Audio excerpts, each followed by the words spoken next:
No sertão seco de Pedra Branca, nas terras rachadas do norte baiano, nasceu em 1904 um menino chamado Bruno Rosário, filho de pequenos lavradores.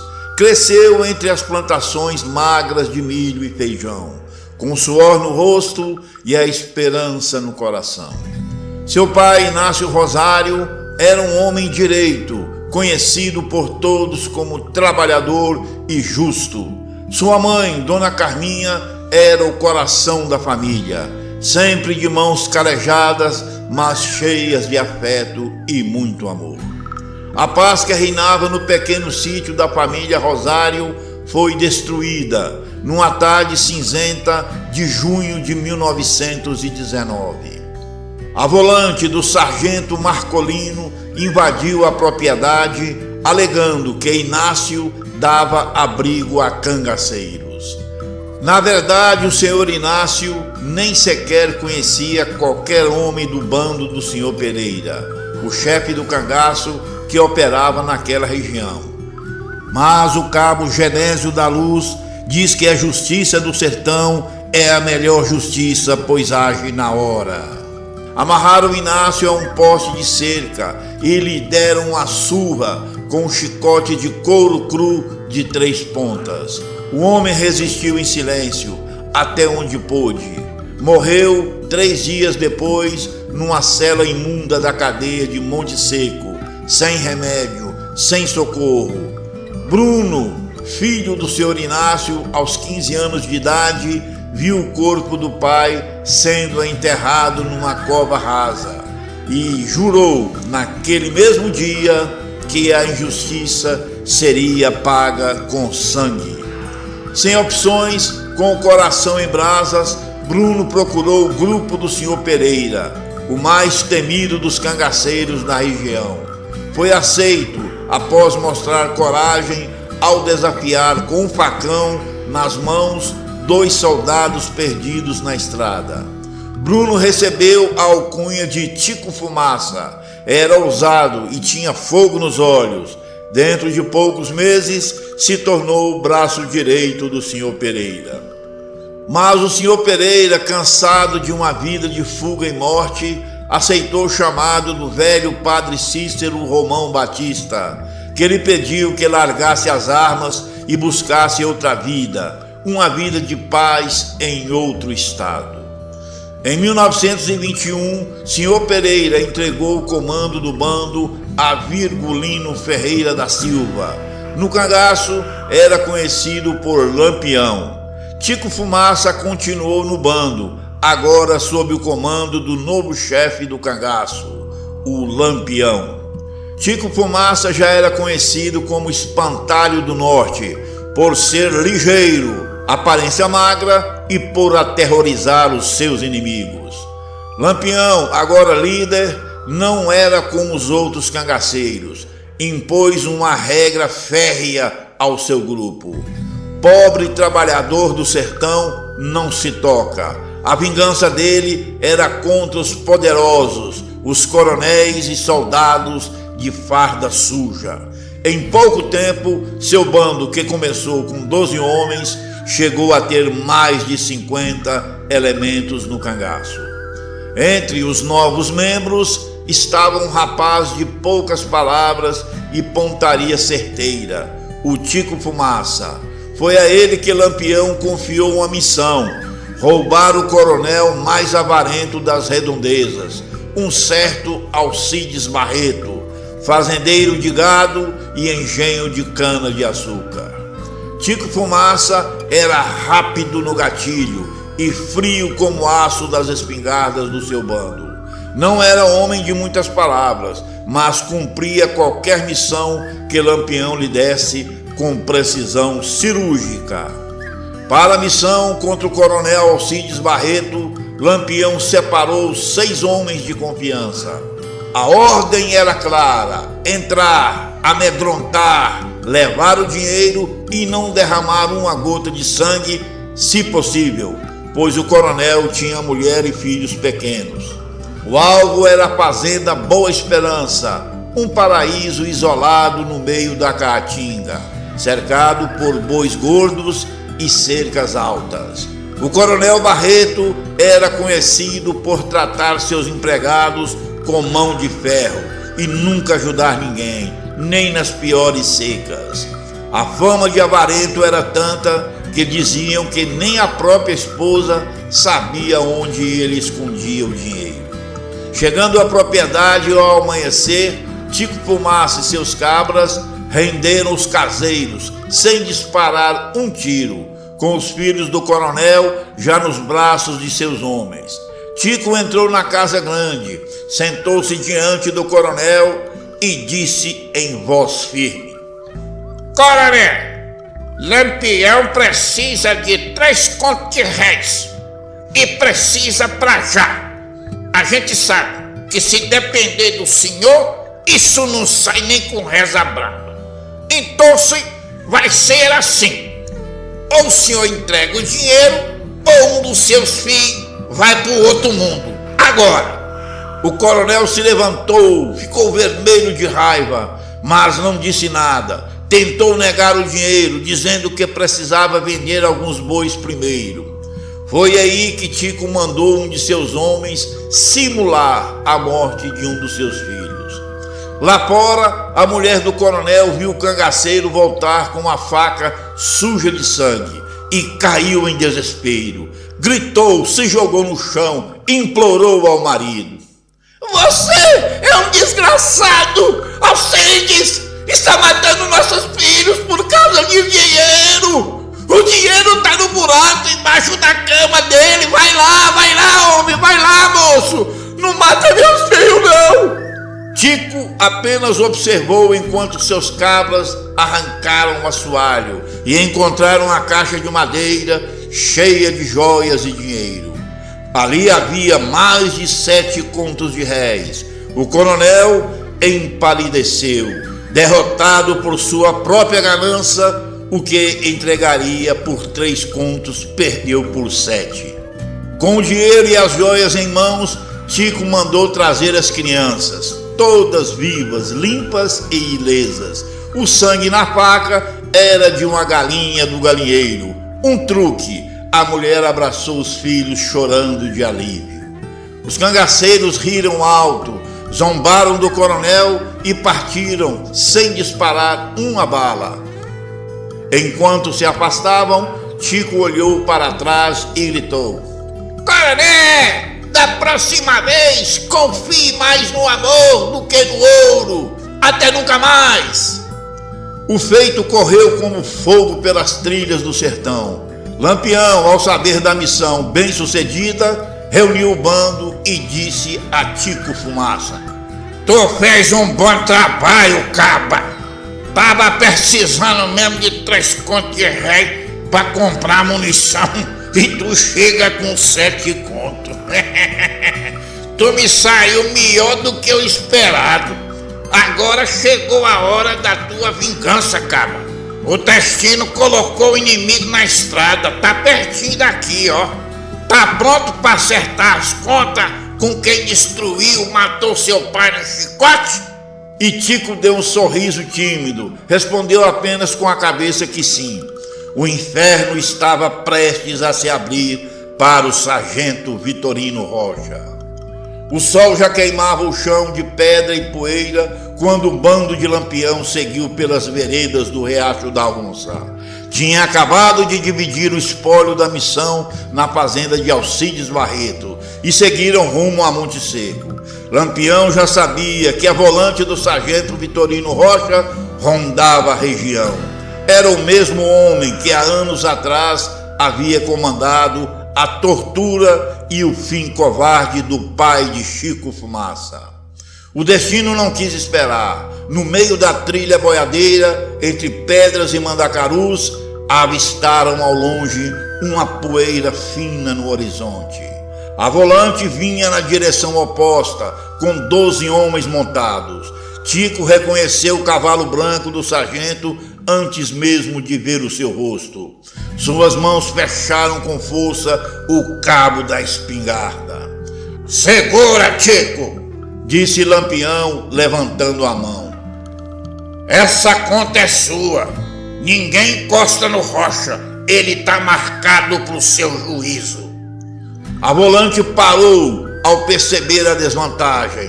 12 homens contra 80. Não houve bravata, nem tempo para ela. Os soldados entenderam rápido que ali não havia vitória. Tentaram fugir, mas 4 foram pegos de surpresa. 3 tombaram feridos. O sargento caiu do cavalo com um tiro na perna e foi cercado. Tico desceu devagar, como quem pisa em terra sagrada. Olhou o sargento de cima a baixo. O rosto do homem estava suado, sujo e com medo. Era outro agora, longe da farda impecável e dos gritos de comando. Olha só onde foi cair, sargento. Bem no covil de quem você enterrou vivo. Lembra de Inácio Rosário? Aquele velho que você deixou agonizando em uma cadeia fedorenta.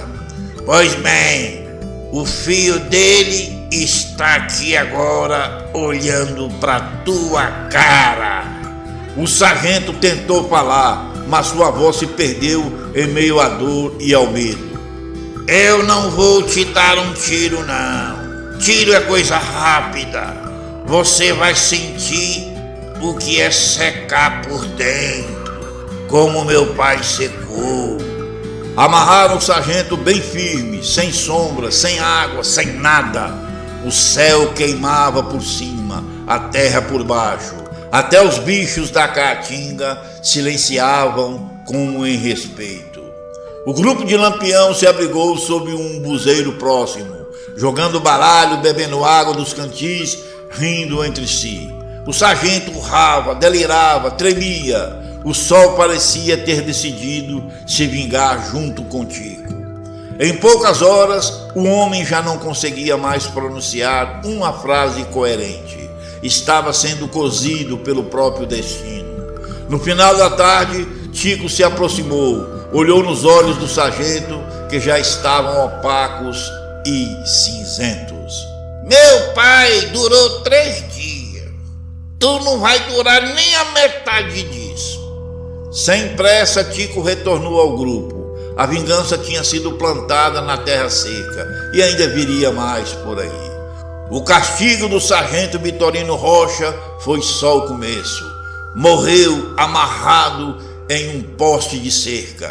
Tico Fumaça ainda carregava no peito uma segunda dívida, o cabo Genésio da Luz, o carrasco, aquele que chicoteou seu pai até a morte. Vitorino podia ter dado a ordem, mas Genésio executou com prazer. Agora era a vez dele acertar as contas com os fantasmas do passado. De volta ao acampamento nos arredores de Serra das Almas, Lampião reuniu seus cabras e deixou claro: a próxima ação seria rápida, precisa e sem levantar poeira. O alvo era Triunfo das Pedras, pequeno povoado onde Genésio agora trabalhava como guarda de intendência. A cidade era pacata e a ordem era uma só: não chamar a atenção. Lampião elaborou um plano para Tico, um plano detalhado. Dividiram-se em duplas, vestiram roupas comuns e abandonaram os gibões e chapéus de couro e entraram na cidade como qualquer vaqueiro vindo das feiras.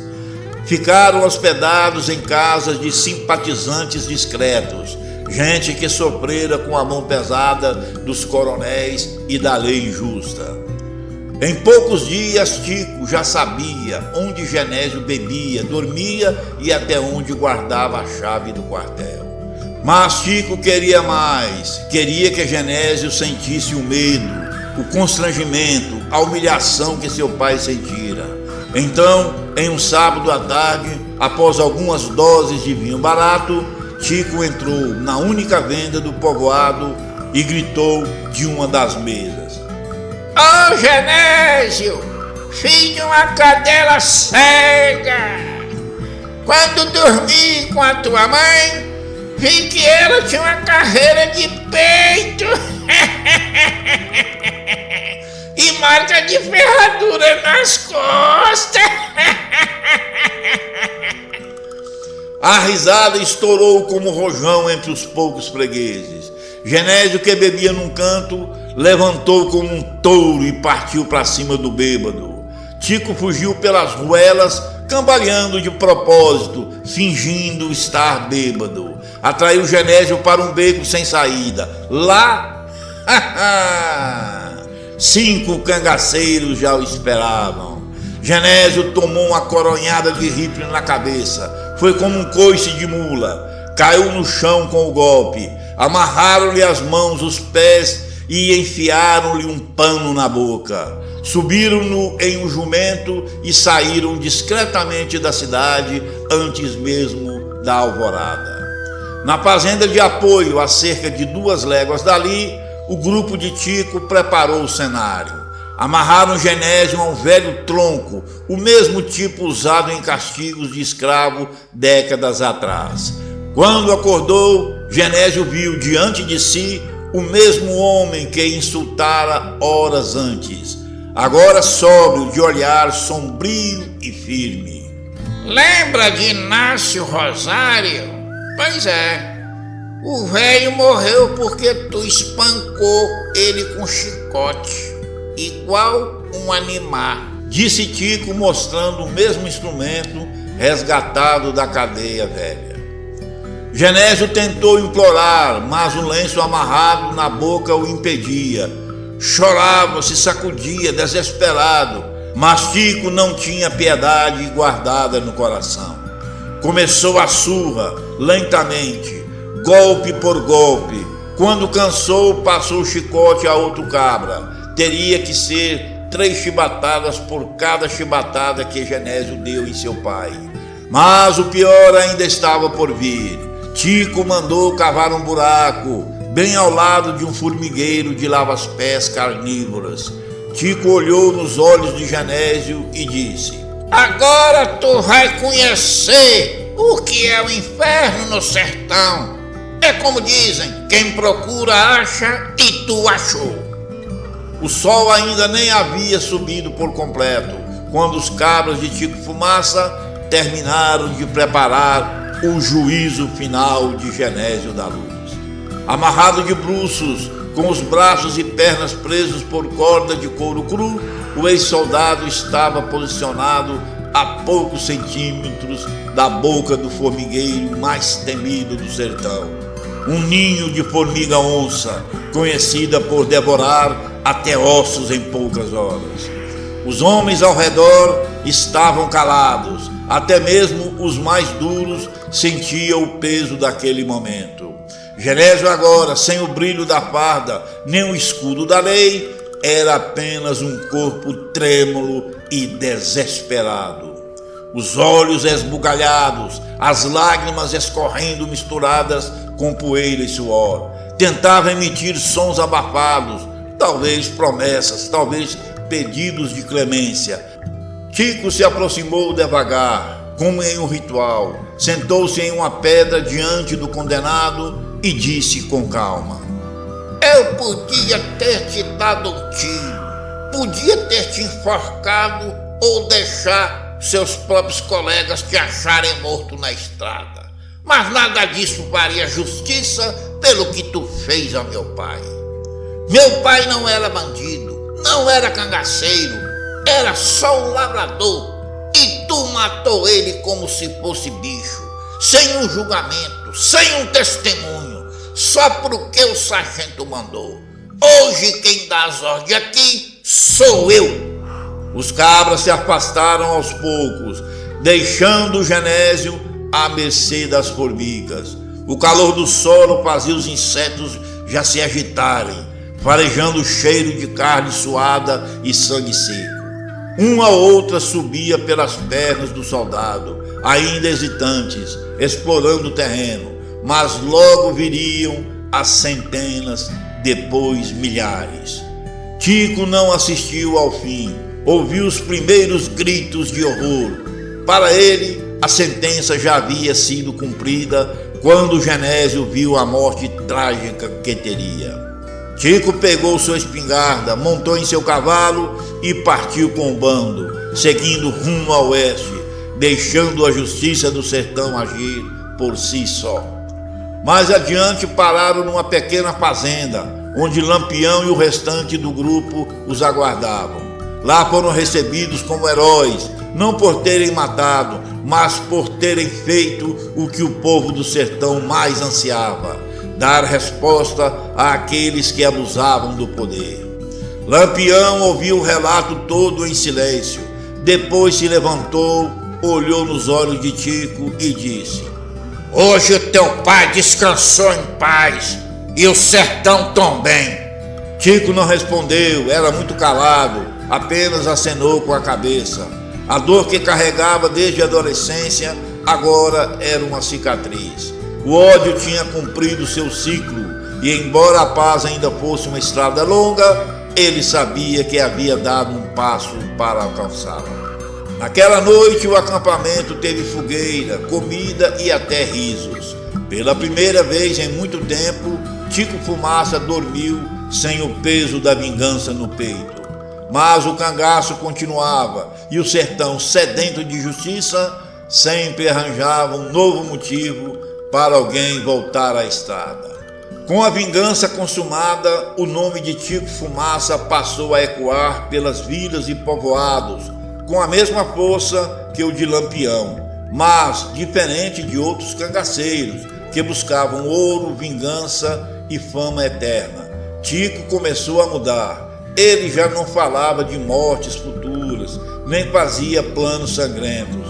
O que desejava agora era se afastar dos gritos, das balas e dos fantasmas do passado.